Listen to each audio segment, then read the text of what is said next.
com certeza já foi em um parque de diversões onde tem aquela torre que faz você despencar de 100 metros de altura, ou o kamikaze que gira 360 graus com você lá dentro. Mas o mais radical de todos é a montanha russa. Espera um pouco aí, você já parou para pensar que como é que criaram uma forma tão segura de frear esse brinquedo? É isso o que o nosso grupo vai apresentar para vocês hoje. Olá pessoal, hoje eu vou falar sobre um tema muito interessante e presente em várias áreas do nosso dia a dia, que é o freio magnético. Essa tecnologia, ela utiliza o poder do magnetismo para controlar a velocidade e realizar frenagens de forma eficiente, segura e sem o contato físico direto entre as peças. O freio magnético é um sistema que funciona por meio da indução eletromagnética. Em vez de usar um atrito entre as duas partes, como acontece nos freios mecânicos, ele utiliza apenas campos magnéticos para gerar uma força contrária ao movimento, diminuindo a velocidade do objeto, ou seja, o magnetismo, que faz o papel de frear e não o atrito. A principal diferença entre os dois tipos de freio está na forma do funcionamento. O freio mecânico, ele depende do contato físico, o que causa o desgaste, ruído e a necessidade de manutenção frequentemente. Já o freio magnético é sem contato, mais silencioso e tem um baixo desgaste e proporciona uma frenagem suave e precisa. Por outro lado, ele também tem um custo maior e exige um sistema elétrico mais complexo. A ideia por trás do freio magnético ainda surgiu no século XIX com a descoberta de Michael Faraday sobre a indução eletromagnética em 1831. Com o passar do tempo, essa teoria ela começou a ser aplicada em sistemas reais, como no início do século XX, que apareceu nas primeiras utilizações em trens elétricos e botes. A partir da década de 50, a tecnologia evoluiu e passou a ser usada em elevadores, máquinas industriais e outros equipamentos. Hoje o freio magnético é uma tecnologia moderna que controla os sensores de sistemas eletrônicos, garantindo a eficiência e a segurança. Agora vamos falar sobre a indução eletromagnética. A indução eletromagnética surgiu em 1831 pelo físico Faraday e esse fenômeno é muito comum na física. Ele está condicionado à geração da corrente elétrica por meio da variação do campo magnético. Isso ocasiona o fenômeno que chamamos sobre eletromotriz. E isso é a base para o funcionamento de transformadores e fragmentação de freios magnéticos. E agora vamos falar das correntes de Falcon ou as correntes parasitas. Praticamente ao contrário da indução eletromagnética, né? Uma contrapartida. Praticamente, né, as correntes parasitas ou de Falcon são surgidos pela variação do campo magnético, né? Por exemplo, vamos pegar um pedaço de cobre e um pedaço de alumínio, né? Se a gente submeter esses dois pedaços em uma variação do campo magnético, segundo a lei de Faraday, e uma variação do campo magnético, né, ao longo do tempo, causa uma corrente elétrica, né? E essa corrente elétrica, né, a variação desses dois condutores, vai ser uma corrente elétrica circular. Praticamente as correntes de Falcon ou correntes parasitas, elas não têm uma intenção própria, né? Praticamente são causas do efeito natureza do eletromagnetismo, né? Que são causas desse efeito, né? A gente não pode, sei lá, usar tanto eles, mas não são tão úteis assim, né? Mas podemos utilizar esse recurso para favorecer a gente, né? Praticamente. E um exemplo muito bom, né, desse efeito, praticamente tudo que eu falei até agora, praticamente é para gerar calor, né? Geração de calor, né? Efeito Joule. Quando praticamente correntes elétricas circulam dentro do metal, encontram uma resistência, né? E essa resistência forma energia térmica, em calor, né? Efeito Joule. E um dos exemplos mais interessantes e domésticos, assim, que todo mundo utiliza é a fogão, né? Um fogão de indução doméstico, né? É feito de metal, praticamente, e praticamente com o efeito, né, das correntes de Falcon ou parasitas que se formam dentro da panela, né? Praticamente embaixo da panela, quando você aquece, o fogo, né? Praticamente é superaquecido, né? Muito rápido, né? E isso é utilizado em bastante áreas, praticamente.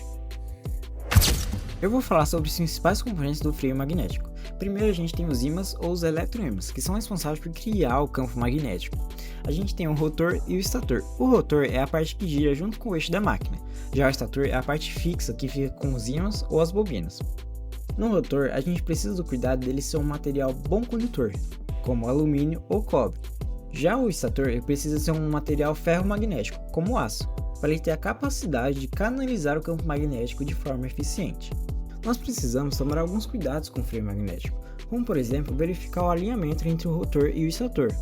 Se eles estiverem desalinhados, isso pode gerar a redução da eficácia da frenagem. A gente também tem um caso que, quando o freio é acionado, ele gera calor, e esse calor precisa ser dissipado por meio de uma ventilação. Nesse caso, a gente acopla um ventilador nele, porque caso esse calor não seja dissipado corretamente, ele também vai afetar a eficácia da frenagem. Também tem que fazer a limpeza regular do freio magnético, também as inspeções das bobinas e correntes elétricas. Tudo isso para a gente conseguir garantir a segurança do freio magnético. Oi, hoje eu vou falar sobre as aplicações práticas do freio magnético. O primeiro exemplo são o uso em trens e metrôs, que eles são amplamente usados de trens e de alta velocidade e metrôs. Eles proporcionam paradas suaves e sem atrito mecânico, evitando o desgaste das rodas e até mesmo dos trilhos. Um exemplo real de trem magnético que utilizam essas ferramentas magnéticas são o trem-bala, que é muito famoso, é muito comum ser utilizado no Japão. E ele é um trem muito veloz, porém, para não ter um desgaste nas rodas ou também acontecer outro tipo de desastre na hora da parada, eles utilizam essa técnica do sistema mecânico. Um outro exemplo também são dos equipamentos industriais, que são utilizados para controlar a rotação regular das tensões em bobinas e até mesmo o rolo e em linhas de produção intensas. As vantagens dessas precisões são que elas são rapidamente mais voltadas, uma resposta mais rápida para serem voltadas e são ideais para os processos automatizados. Um outro exemplo também são as bicicletas ergométricas, que vêm se tornando muito comum nas academias hoje em dia. Elas substituem do atrito tradicionais e oferecem ajustes eletrônicos da resistência, com um funcionamento silencioso e também vida mais útil e longa. Enquanto os carros elétricos e os híbridos, eles são usados em conjuntos como a frenagem regenerativa, o freio magnético e ajuda também na recarga com as baterias durante a desaceleração. Você sabia que uma das principais vantagens do freio magnético é a redução de manutenção? Como não tem atrito, as peças acabam não se desgastando, o que aumenta muito na durabilidade do sistema. O freio magnético também oferece uma frenagem muito suave e precisa, sem aquecer tanto, o que melhora muito o conforto e o desempenho. Porém, existem algumas desvantagens, como por exemplo, o seu custo, que é mais alto em relação aos freios tradicionais, sem contar que ele é menos eficiente em condições extremas, como a temperatura ou umidade, o que pode limitar o seu uso em alguns cenários. Comparando com outros tipos de freios, como por exemplo a disco e a tambor, o freio magnético, por um lado, ele se destaca por ter maior durabilidade e menos manutenção.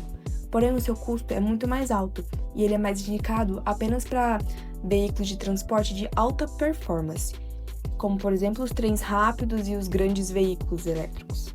O freio magnético, ele é mais energético e pode ser mais eficiente em relação ao ambiental, já que ele gera menos desperdício e pode gerar mais energia durante a frenagem, o que torna uma solução mais sustentável em relação aos outros freios. Na visão do futuro, estão sendo feitos muitos avanços com materiais como supercondutores ou sistemas regenerativos, o que aumenta muito a eficiência tecnológica. Então, resumidamente, os freios magnéticos, eles são uma solução que traz mais durabilidade, mais eficiência energética e menos impacto ambiental. Então, ele pode ter um preço inicial um pouco alto, porém ele tem potencial, principalmente com transportes de alta velocidade ou elétricos.